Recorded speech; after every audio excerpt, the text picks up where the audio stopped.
Queridos amigos, minha saudação. Vamos estudar a lição número 11, a parte de quinta-feira, falando sobre o sacerdócio no céu.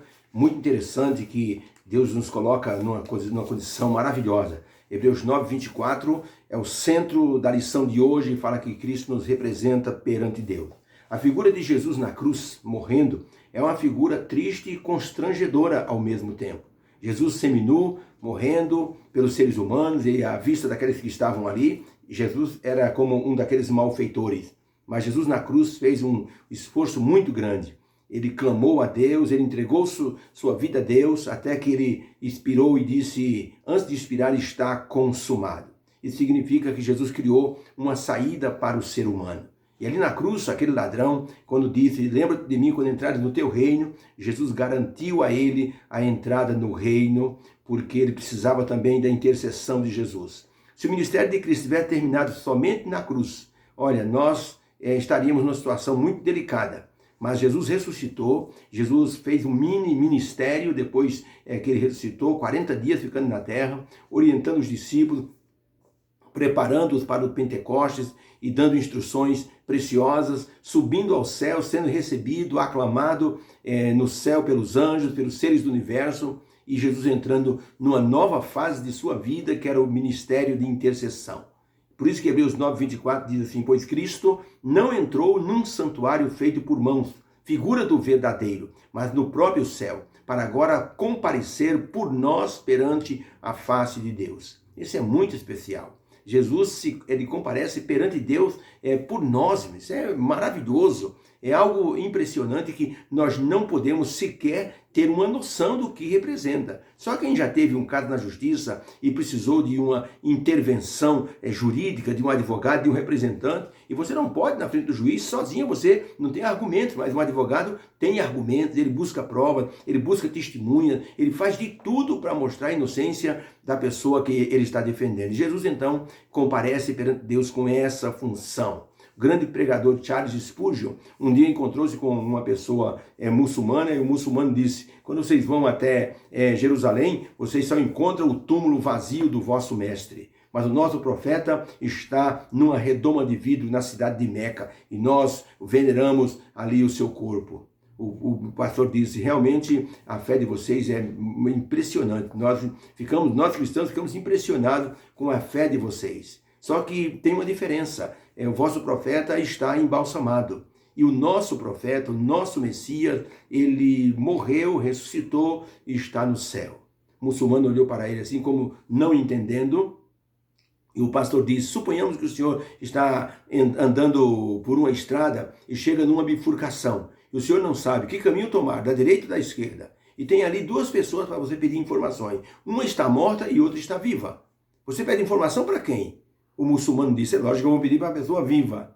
Então o pastor disse, então é o que nós estamos fazendo. O nosso mestre está vivo. Deixou sua palavra para que se tornasse um guia, para que nós que estamos indo na direção do nosso destino, nós possamos nos guiar.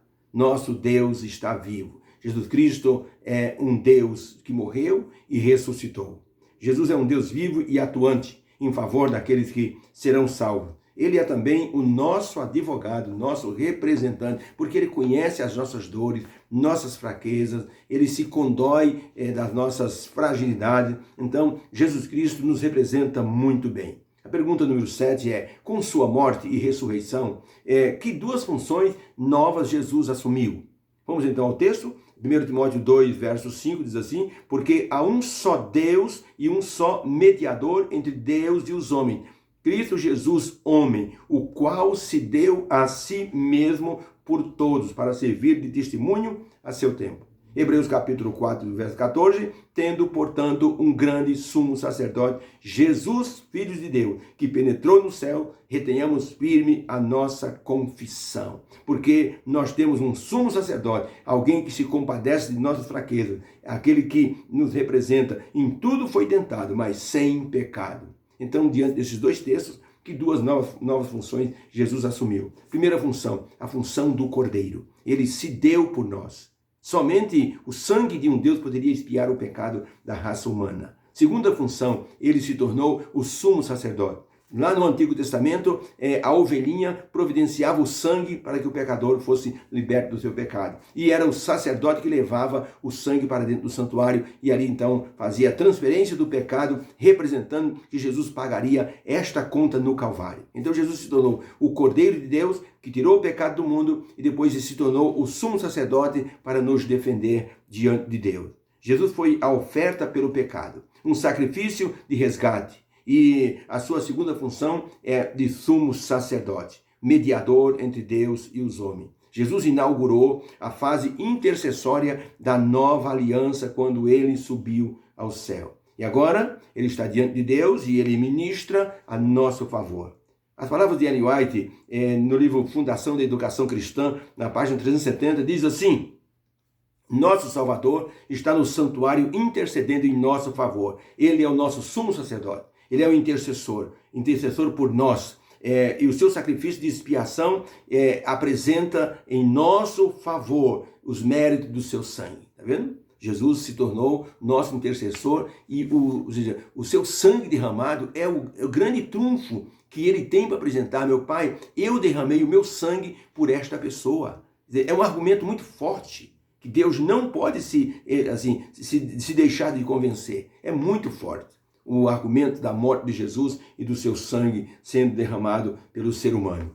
Por isso ele nos representa tão bem. Um homem foi acusado de um crime, ele teria que comparecer perante o tribunal, procurou um amigo rico, sabia que poderia ajudá-lo. O amigo rico disse: olha, não tenho tempo, estou de viagem, não posso ajudar você. Ele procurou um segundo amigo, um vizinho. O vizinho disse: olha, não é bom que eu seja visto junto com você, tá? Você me perdoe, eu tenho algumas pendências na justiça e se eu for diante do juiz, pode ser que na hora que passar o meu CPF dê algum problema, melhor não ir. Um terceiro amigo se apresentou e disse: eu vou com você, eu sou advogado, eu conheço você, você é uma pessoa boa, eu vou defender você. Eu vou arrumar testemunhos que conhecem você. Pode deixar que eu representarei você. Esse é o amigo que Jesus representa. Jesus representa essa pessoa que defende, que conhece a nossa causa, que sabe até onde nós podemos ir. Interessante, nós não podemos comparecer perante Deus, mas Jesus pode. O pecador, se aparecesse diante de Deus, seria fulminado. Moisés disse: eu quero ver a tua glória. Deus disse: nenhum humano mortal pode ver a minha glória e ficar vivo. Havia um rei no passado que ele era muito cruel. Ele pegava as pessoas que ele conquistava, colocava dentro de uma cela escura, uns 90 dias na escuridão. No dia que o sol estava bem quente, esse rei cruel, ele tirava o prisioneiro para fora e mandava amarrá-lo numa estaca. Vinha um carrasco e cortava essa pele, a pálpebra que cobre os olhos, cortava as duas peles e a pessoa ficava com o olho exposto ao sol. A dor era tão lancinante, os raios do sol penetrando naquela visão que estava na escuridão 90 dias. A pessoa morria em extrema agonia. Se um pecador pudesse ver Deus frente a frente, ele morreria fulminado, tamanha seria a dor que ele sentiria, porque o pecado não pode estar diante de Deus. Por isso Jesus Cristo diz: eu represento vocês, porque eu conheço as dores de vocês. Deus os abençoe. Obrigado a Deus, porque Jesus nos representa. Vamos orar. Pai querido, obrigado por tuas santas bênçãos. Obrigado que o Senhor Jesus Cristo nos representa diante do Senhor Deus Pai. Eu sei que o Senhor Jesus tem um ministério maravilhoso no céu e nós queremos confiar nisso.